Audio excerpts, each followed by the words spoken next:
Hello everyone welcome back to the channel Dolly. Hello everyone welcome back to the channel Dolly Suman. तो आज है 20 जनवरी और आज एसएससी सीजीएल मेंस का पेपर था। तो इसमें पूछे गए सारे क्वेश्चंस को हम डिस्कस करेंगे और ओवरऑल पेपर कैसा था वो भी हम जानेंगे। तो चलिए वीडियो को स्टार्ट करते हैं। ओवरऑल मैथ की बात करें तो इजी टू मॉडरेट लेवल था। कैलकुलेटिव थे 5 से 8 क्वेश्चन तक। जीके की बात करें तो जीके मॉडरेट टू टफ था। रीजनिंग की बात करें तो रीजनिंग जो था वो मॉडरेट था, टाइम टेकिंग भी था और साथ में कैलकुलेटिव भी था।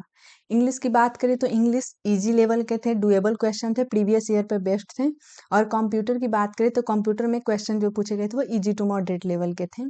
तो चलिए हम कुछ क्वेश्चन को डिस्कस करते हैं।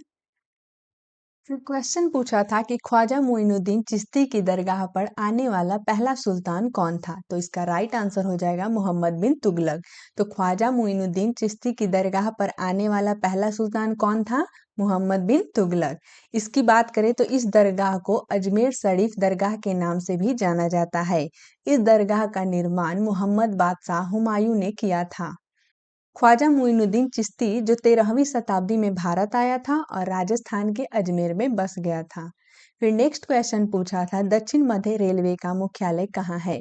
तो इसका राइट आंसर हो जाएगा सिकंदराबाद। दक्षिण मध्य रेलवे का मुख्यालय कहाँ है? सिकंदराबाद।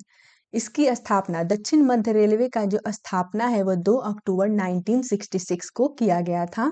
कुछ और भी इम्पोर्टेंट फैक्ट्स देख लेते हैं, जैसे दक्षिण पूर्व रेलवे का मुख्यालय कहाँ है? तो कोलकाता में है। दक्षिण रेलवे का मुख्यालय कहाँ है? तो चेन्नई में। दक्षिण पूर्व मध्य रेलवे का मुख्यालय कहाँ है? तो बिलासपुर में। और वैसे ही पूर्व तटीय रेलवे का मुख्यालय भुवनेश्वर में होता है। पूर्वोत्तर सीमांत रेलवे का मुख्यालय गुवाहाटी और पूर्वी रेलवे का मुख्यालय कोलकाता। ये सारे ही इंपॉर्टेंट है, आपको ध्यान में रखना है। फिर नेक्स्ट क्वेश्चन था कि जेम्स चैडविक ने किस परमाणु कण की खोज की थी। तो इसका राइट आंसर हो जाएगा न्यूट्रॉन। न्यूट्रॉन की खोज किसने की थी? जेम्स चैडविक ने। न्यूट्रॉन की जो खोज है वो 1932 में हुई थी और न्यूट्रॉन की खोज के लिए ही जेम्स चैडविक को 1935 में फिजिक्स में नोबेल प्राइज से मिला था। न्यूट्रॉन है जो प्रोटॉन के साथ मिलकर परमाणु के नाभिक का निर्माण करता है। फिर नेक्स्ट क्वेश्चन था कि महात्मा गांधी ने भूख हड़ताल कब की थी। तो इसका राइट आंसर हो जाएगा 1918 में। 1918 में महात्मा गांधी ने अहमदा के श्रमिकों के समर्थन में पहली बार भूख हड़ताल किए थे। प्लेग बोनस को लेकर मिल श्रमिकों, मिल मालिकों और मजदूरों के बीच विवाद था। आंदोलन से प्रभावित होकर मिल मालिक श्रमिकों को 35% बोनस देने के लिए सहमत हुए थे। और बात कर ले खेरा सत्याग्रह की, तो खेरा सत्याग्रह भी 1918 में खेरा में हुआ था। और इस सत्याग्रह में खेरा के अकाल पीड़ित किसानों ने सरकार से बकाया राजस्व मांगा था। महात्मा गांधी की बात करें तो महात्मा गांधी का पहला जो सत्याग्रह था वो 1917 में चंपारण सत्याग्रह था, नील की खेती के खिलाफ। फिर नेक्स्ट क्वेश्चन पूछा था कि पोखरण परमाणु परीक्षण 1998 के समय भारत के राष्ट्रपति कौन थे। तो इसका राइट आंसर हो जाएगा KR नारायण। पोखरण परमाणु परीक्षण 1998 जो कि सेकंड था, उस टाइम भारत के जो राष्ट्रपति थे वो KR नारायण थे। पोखरण परमाणु परीक्षण जो था वो 11 से 23 मई 1998 को हुआ था राजस्थान में, जिसे ऑपरेशन शक्ति भी कहा जाता है। इस परीक्षण के समय जो भारत के प्राइम मिनिस्टर थे वह अटल बिहारी वाजपेयी थे। परमाणु परीक्षण जो 1 हुआ था वो 1974 में हुआ था। इसे स्माइलिंग बुद्ध भी कहा जाता है। यह 18 मई से 1974 को किया गया था। परीक्षण के समय भारत के राष्ट्रपति फखरुद्दीन अली अहमद थे और प्राइम मिनिस्टर थे इंदिरा गांधी। फिर नेक्स्ट क्वेश्चन है कि किस बैडमिंटन प्लेयर ने 565 किलोमीटर पर आवर की गति से शॉट मारकर विश्व रिकॉर्ड बनाया। तो इसका राइट आंसर हो जाएगा सात्विक साईराज रेड्डी। हाल ही में चिराग शेट्टी के साथ मिलकर इंडोनेशिया ओपन सुपर 1000 का खिताब जीतने वाले सात्विक ने इसके साथ ही 2013 में बनाए मलेशिया के टेन बोन हियोंग के 493 किलोमीटर घंटे के रफ्तार के दशक से भी पुराने रिकॉर्ड को तोड़ दिया है। फिर नेक्स्ट क्वेश्चन है जलवायु परिवर्तन पर संयुक्त राष्ट्र फ्रेमवर्क कन्वेंशन यूएनएफसीसीसी कब अपनाया गया था?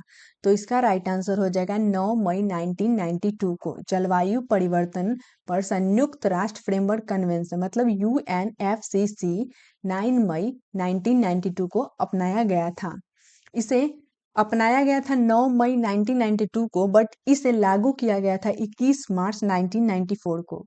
इसको इंग्लिश में हम कहेंगे the United Nations framework convention on climate change. फिर नेक्स्ट पूछा था कि 2011 की जनगणना के अनुसार भारत में हिंदू जनसंख्या की वृद्धि दर कितनी थी? तो इसका राइट आंसर हो जाएगा 16.8%।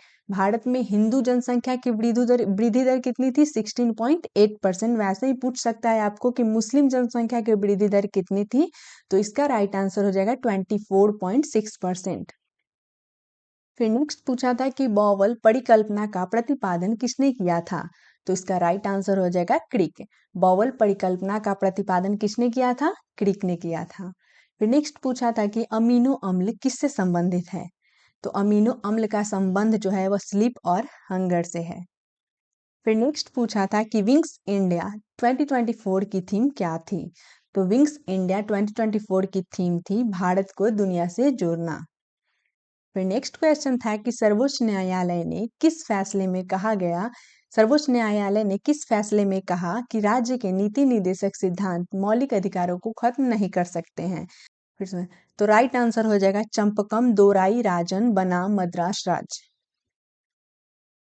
तो इस वीडियो में इतना ही। I hope you like it.